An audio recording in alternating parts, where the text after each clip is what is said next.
नमस्कार, मैं श्रीमती प्रेम परिहार, सहायक आचार्य, राजकीय बांगड़ महाविद्यालय डीडवाना। और आज हम पढ़ रहे हैं पृष्ठांकन अथवा बेचान, जो बीकॉम पार्ट सेकंड के पेपर सेकंड में पढ़ाया जाता है।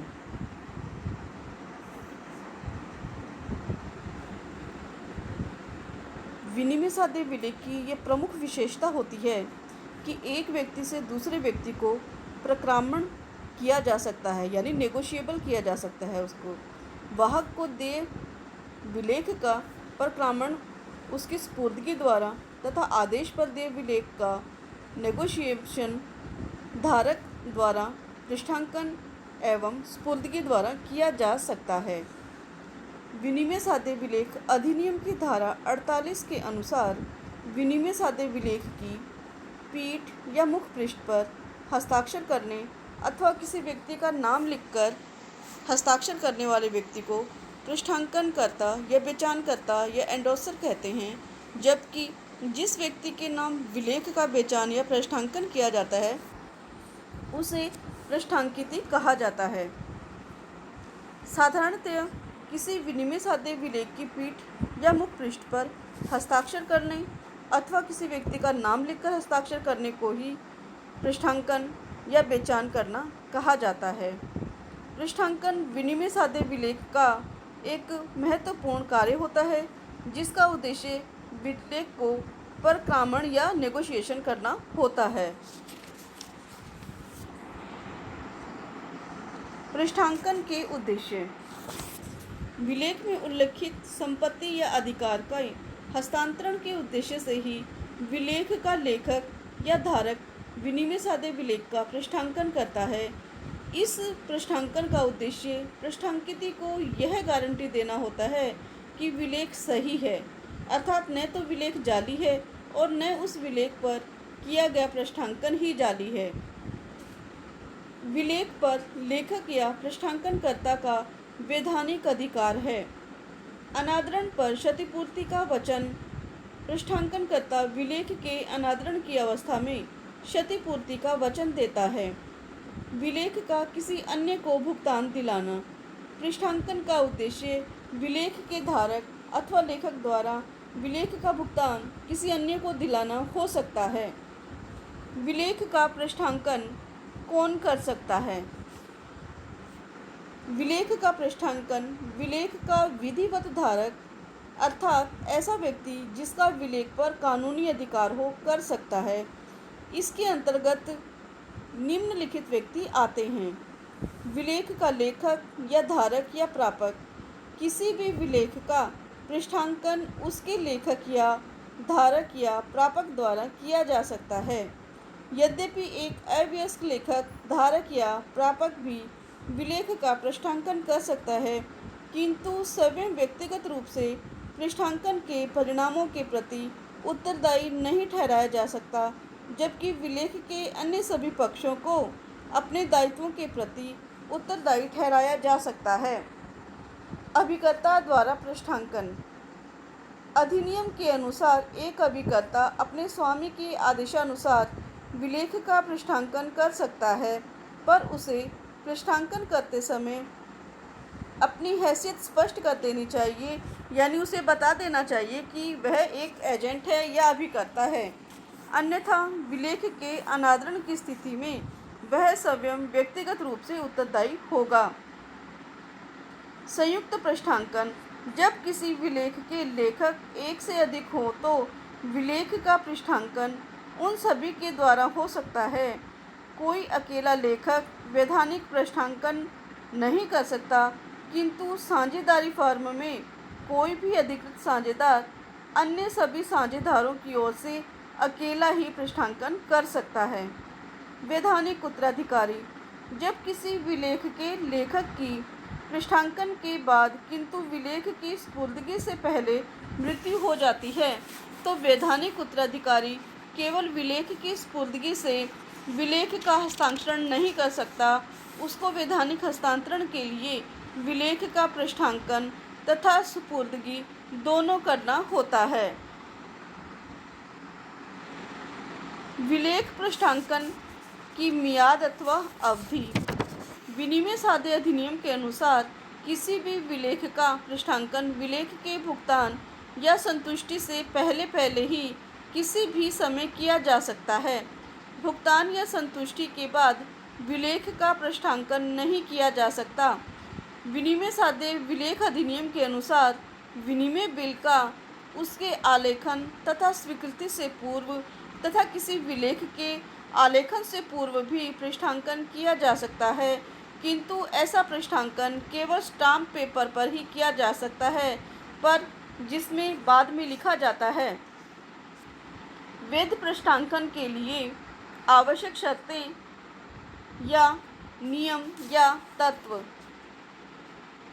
पृष्ठांकन सदैव लिखित एवं हस्ताक्षर युक्त होना चाहिए। वैध पृष्ठांकन के लिए यह माना जाता है जो धारक द्वारा लिखित एवं हस्ताक्षर युक्त हो वही पृष्ठांकन कानूनी रूप से मान्य होता है। मौखिक पृष्ठांकन वैध नहीं होता है। पृष्ठांकनकर्ता के हस्ताक्षर के बिना भी पृष्ठांकन वैध नहीं होगा। अनपढ़ व्यक्ति के द्वारा प्रमाणित अंगूठे की निशानी से भी पृष्ठांकन वैध होता है।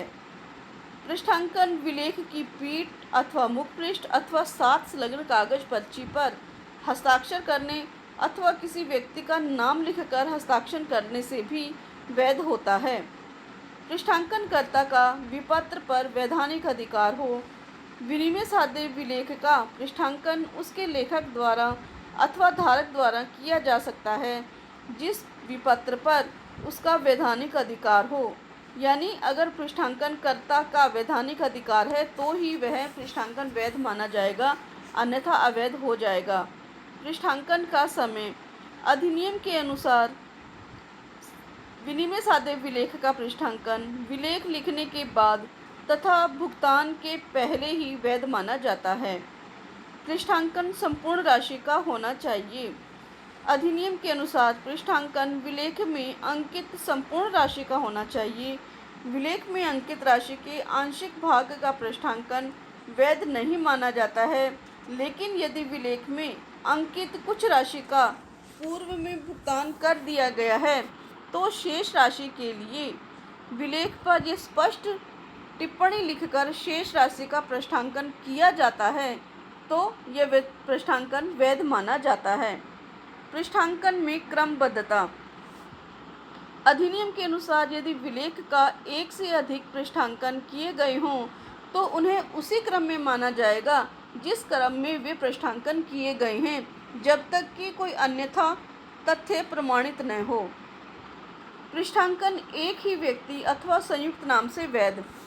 यदि विलेख का पृष्ठांकन दो अलग अलग व्यक्तियों के नाम से किया गया हो तो वह वैध नहीं माना जाएगा, किंतु संयुक्त पृष्ठांकन वैध माना जाता है। पृष्ठांकन अधिकृत व्यक्ति द्वारा होना। पृष्ठांकन करने का अधिकार वैधानिक लेखक या धारक को होता है। अधिनियम के अनुसार पृष्ठांकन का अधिकार एजेंट को भी दिया जाता है।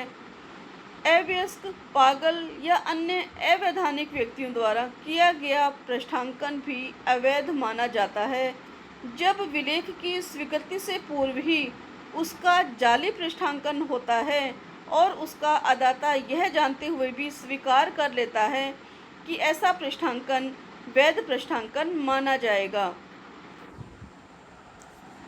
पृष्ठांकन के बाद स्पुर्दगी जरूरी। पृष्ठांकन के बाद विलेख की स्पुर्दगी बहुत महत्वपूर्ण होती है। स्पुर्दगी के अभाव में पृष्ठांकनकर्ता अवैध और अधूरा कार्य करेगा, क्योंकि स्पुर्दगी से पूर्व पृष्ठांकनकर्ता पृष्ठांकन को परिवर्तित कर सकता है और उसे रद्द भी कर सकता है। इसलिए पृष्ठांकन के बाद विलेख की स्पुर्दगी बहुत जरूरी है। स्पुर्दगी से पूर्व पृष्ठांकनकर्ता की मृत्यु। यदि विलेख पर पृष्ठांकन करने के बाद किंतु स्पुर्दगी से पूर्व पृष्ठांकनकर्ता की मृत्यु हो जाए तो पृष्ठांकन पूर्ण नहीं माना जाता और यह अवैध हो जाएगा। मृतक का विधिक प्रतिनिधि विलेख के स्पुर्दगी मात्र से बेचान को पूरा नहीं कर सकता। उसे मृत व्यक्ति के विधिक प्रतिनिधि के रूप में पुनः पृष्ठांकन कर विलेख की स्पुर्दगी देने पर ही पृष्ठांकन पूरा होता है। पृष्ठांकन की प्रकृति। यदि विनिमय साध्य विलेख में आदेशानुसार अथवा इसी प्रकार के मिलते जुलते शब्दों का प्रयोग न हो तो पृष्ठांकन किसी भी व्यक्ति को किया जा सकता है। पर अगर विलेख में आगे पृष्ठांकन न किए जाने का उल्लेख हो तो ऐसा पृष्ठांकन अगर आगे किया जाता है तो वह अवैध होगा। पृष्ठांकन का प्रभाव। विलेख के अधिनियम अनुसार विलेख पर पृष्ठांकन एवं सुपुर्दगी के बाद पृष्ठांकित को विलेख में निहित संपत्ति के वे सब अधिकार हस्तांतरित हो जाते हैं जो बेचानकर्ता या पृष्ठांकनकर्ता को प्राप्त थे। उसे विलेख के पृष्ठांकन का अधिकार भी मिल जाता है। सुपुर्दगी के समय विलेख का पूर्ण होना अनिवार्य है, अन्यथा वह पृष्ठांकन अवैध माना जाता है। किंतु अधिनियम की धारा 20 के अनुसार स्टाम्प लगे हुए अपूर्ण विलेख का पृष्ठांकन भी वैध माना जाता है। पृष्ठांकन के प्रकार अथवा स्वरूप। सामान्य अथवा कोरा पृष्ठांकन। जब विलेख का पृष्ठांकन करता विलेख पर बिना किसी का नाम लिखे केवल हस्ताक्षर कर देता है तो ऐसा पृष्ठांकन को सामान्य पृष्ठांकन अथवा कोरा पृष्ठांकन कहा जाता है। ऐसा विलेख वाहक विलेख हो जाता है और वाहक भुगतान ले सकता है। यदि कोई चेक मूल रूप से आदेश चेक हो तो उस पर भी खाली पृष्ठांकन से वह वाहक चेक हो जाता है। विशेष अथवा पूर्ण पृष्ठांकन। जब पृष्ठांकन करता विलेख पर किसी का नाम लिखकर उसके बाद अपने हस्ताक्षर करता है तो ऐसा पृष्ठांकन विशेष पृष्ठांकन अथवा पूर्ण पृष्ठांकन कहा जाता है। कोरे पृष्ठांकन को पूर्ण पृष्ठांकन में बदलना। खाली अथवा कोरे पृष्ठांकन को उसका धारक पूर्ण पृष्ठांकन में बदल सकता है। जब साधारण पृष्ठांकन में हस्ताक्षर के ऊपर किसी व्यक्ति का नाम लिख दिया जाता है तो यह विशेष रूप से पृष्ठांकित हो जाएगा और यह पूर्ण पृष्ठांकन में बदल जाएगा। सशर्त पृष्ठांकन। अधिनियम के अनुसार जब कोई पृष्ठांकन करता विलेख की राशि के भुगतान में कोई शर्त जोड़ देता है तो विलेख का भुगतान उस दायित्व के पूरा होने या शर्त के पूरा होने अथवा उल्लेखित घटना के घटने पर ही संभव हो पाएगा। इस प्रकार के बेचानों में जब तक शर्त पूरी नहीं होती विलेख का भुगतान दायित्व भी उत्पन्न नहीं होता है। यदि ऐसी घटना का घटना संभव नहीं होता है तो भी विलेख का लेखक दायित्व से मुक्त हो जाता है। दायित्व विहीन पृष्ठांकन। जब किसी विनिमय साध्य विलेख का पृष्ठांकन विलेख के पृष्ठांकन करते समय यह स्पष्ट कर देता है कि विलेख के अनादरण हो जाने पर वह विलेख धारक के प्रति उत्तरदायी नहीं होगा तो ऐसा पृष्ठांकन दायित्व रहित पृष्ठांकन कहा जाता है। इस पृष्ठांकन में पृष्ठांकनकर्ता को विलेख के बाद अपने ऊपर कोई दायित्व नहीं रहता है और यह दायित्व विहीन पृष्ठांकन कहा जाता है। परंतु यदि पृष्ठांकनकर्ता की जानकारी में पृष्ठांकन से पूर्व विलेख में जालसाजी की जाती है तो ऐसा पृष्ठांकनकर्ता को भी उत्तरदायी ठहराया जा सकता है। ऐच्छिक पृष्ठांकन या वैकल्पिक पृष्ठांकन। अधिनियम के अनुसार विलेख के अनादरण की स्थिति में अनादरण की सूचना लेखक को देने पर ही उसे उत्तरदायी ठहराया जा सकता है।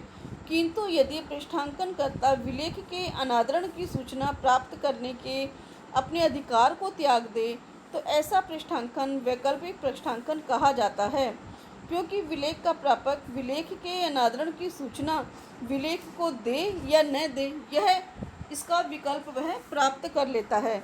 और ऐसी स्थिति में अगर विलेख अनादरित हो जाता है तो अनादरण की स्थिति में सूचना न देने पर भी पृष्ठांकनकर्ता को उत्तरदायी बना लिया जाता है। संग्रहण के लिए पृष्ठांकन। विनिमय साध्य विलेख अधिनियम के अनुसार जब विलेख का लेखक अपनी ओर से अथवा किसी बताए गए व्यक्ति के लिए विलेख का भुगतान प्राप्त करने अथवा उसका पृष्ठांकन करने के लिए किसी अन्य व्यक्ति को एजेंट नियुक्त कर देता है तो ऐसा पृष्ठांकन संग्रहण के लिए पृष्ठांकन कहलाता है। शोधन व्यय रहित पृष्ठांकन। इस प्रकार के पृष्ठांकन में विलेख का लेखक स्पष्ट कर देता है कि विलेख पत्र को राशि के शोधन से संबंधित कोई व्यय वहन नहीं करेगा। इस प्रकार के पृष्ठांकन में वह शोधन व्यय से मुक्त हो जाता है। प्रतिबंधित पृष्ठांकन। विनिमय साध्य विलेख अधिनियम के अनुसार पृष्ठांकन करने वाला व्यक्ति स्पष्ट शब्दों में आगे के प्रक्रमण पर रोक लगाकर पृष्ठांकित को लेख पत्र का एजेंट बनाकर अथवा लेख पत्र की राशि पृष्ठांकक स्वयं के लिए प्राप्त करने का आदेश दे सकता है। इससे पृष्ठांकित का विलेख आगे पृष्ठांकन का अधिकार समाप्त हो जाता है। ऐसे प्रतिबंधित पृष्ठांकनों का आगे पृष्ठांकन नहीं किया जा सकता है। केवल बैंक द्वारा संग्रहण के लिए ही ऐसे पृष्ठांकनों को आगे पृष्ठांकित किया जा सकता है। अगर बैंक के पास कलेक्शन के लिए गया है तो बैंक आगे इसको पृष्ठांकित कर सकता है, अन्य कोई व्यक्ति नहीं कर सकता है। आंशिक पृष्ठांकन। अधिनियम के अनुसार पृष्ठांकन पूर्ण राशि के लिए ही किया जाना चाहिए। आंशिक राशि के लिए पृष्ठांकन अवैध माना जाता है, किंतु अगर विलेख की आंशिक राशि का भुगतान पृष्ठांकन के पूर्व ही नकद में कर दिया गया है तो इस प्रकार का स्पष्ट उल्लेख करते हुए आगे का आंशिक पृष्ठांकन किया जा सकता है और इस तरह का पृष्ठांकन वैध माना जाता है। पृष्ठांकन की मान्यताएं। प्रत्येक पृष्ठांकन प्रतिफल के बदले में ही किया जाना चाहिए। विलेख का पृष्ठांकन जिस क्रम में है उसी क्रम में पृष्ठांकन किया गया माना जाना चाहिए। पृष्ठांकिकी को यह मानने का अधिकार है कि पृष्ठांकन का अधिकार पूर्ण एवं दोष रहित है। विलेख को लिखने या स्वीकृत करने में कोई जालसाजी नहीं है तथा विलेख का पृष्ठांकन समय सर्वथा दोष रहित है। विलेख का प्रत्येक धारक यथाविधि धारक माना जाता है। ये सब मान्यताएं किसी भी विलेख का पृष्ठांकन करते समय ध्यान में रखनी चाहिए।